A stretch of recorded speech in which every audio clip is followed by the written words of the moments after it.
I'm not concerned about the very poor. We have a safety net there. And I think there are lots of very poor Americans who are struggling who would say, that sounds odd. Can you explain that?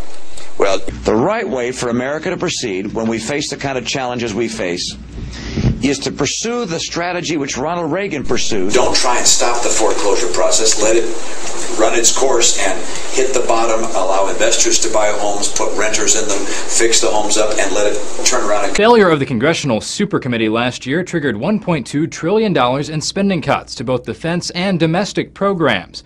But Thursday, The Hill reports House Republicans voted to block those cuts to the Pentagon, restoring $72 billion to defense and instead cutting $315 billion from social programs. The House GOP's new plan would include no new taxes, but would cut funding for child care, Meals on Wheels, and $35 billion from food stamps over the next 10 years. Fox News has a debate from both sides. This sequester will decimate our military at a time when our men and women are overseas fighting in a war. The issue is going to be, do they care more about protecting these tax breaks for the very wealthy, or do they care more about protecting defense spending? The American people did not vote to kill remedial programs last year. They voted for jobs. They were told, vote for the Republicans, we'll get you jobs. We don't see any jobs. So let's forget this revisionist history.